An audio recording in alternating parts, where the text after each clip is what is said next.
यह कहानी एक छोटे से आधुनिक शहर के एक प्रसिद्ध स्कूल की है। उस स्कूल में एक नई टीचर नियुक्त हुई थी जिसका नाम रिया था। वह बेहद होशियार और मेहनती महिला थी जो अपनी पढ़ाई और छात्रों के लिए बहुत समर्पित थी।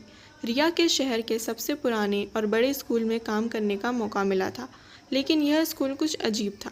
कई बार रात के समय लोग कहते थे कि वहाँ कोई भूत प्रेत रहते हैं। रिया ने इन बातों को सिर्फ अफवाह समझा और स्कूल में काम करने के लिए उत्साहित थी। एक दिन उसे स्कूल के पुराने भवन में पढ़ाने का काम मिला। यह भवन काफ़ी पुराना था, उस स्कूल के बाकी हिस्सों से अलग था। रिया ने सोचा यह तो बस पुराने भवन का डर है, कुछ नहीं होगा। वह जैसे ही उस पुराने भवन के अंदर पहुंची, अजीब सी खामोशी छाई हुई थी। कमरों की दीवारें चटक चुकी थी और फर्श पर धूल जमी थी।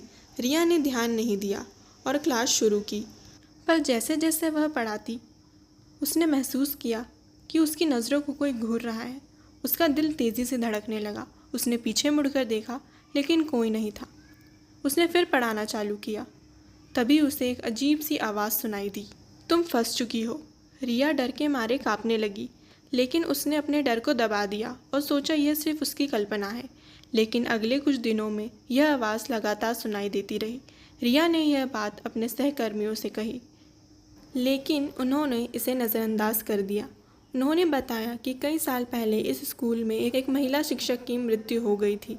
वह शिक्षक हमेशा उस पुराने भवन में पढ़ाती थी और एक रात अचानक उनका शव पाया गया।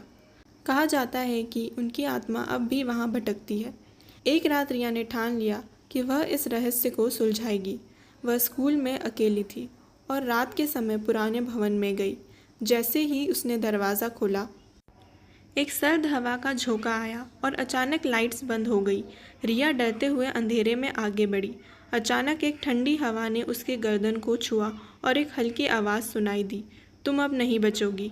रिया ने घबराते हुए अपनी आंखें बंद की और जैसे ही उसने मुड़कर देखा, उसे एक बहुत ही डरावना चेहरा दिखाई दिया। वह एक महिला थी जो सफ़ेद साड़ी पहने खड़ी थी। उसकी आंखों में एक भयानक चमक थी। उसके चेहरे पर दर्द और गुस्सा झलक रहा था। वह महिला धीरे धीरे रिया की ओर बढ़ने लगी। रिया ने तुरंत हिम्मत जुटाई और बिना मुड़े भागने लगी। वह सीधे बाहर भागी और स्कूल के मुख्य द्वार तक पहुंची। बाहर निकलते ही दरवाज़ा खुद ब खुद बंद हो गया। रिया कांपने लगी। वह बाहर खड़ी थी और उसे एहसास हुआ कि वह किसी भूतिया आत्मा से बचकर भाग आई है।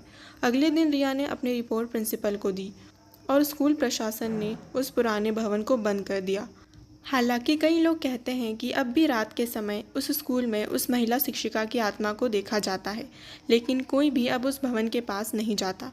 यह कहानी हमें यह सिखाती है कि कभी भी पुराने स्थानों में छिपे रहस्य का सामना करना बहुत खतरनाक हो सकता है और डर से बचने के लिए हमें अपनी समझदारी का इस्तेमाल करना चाहिए।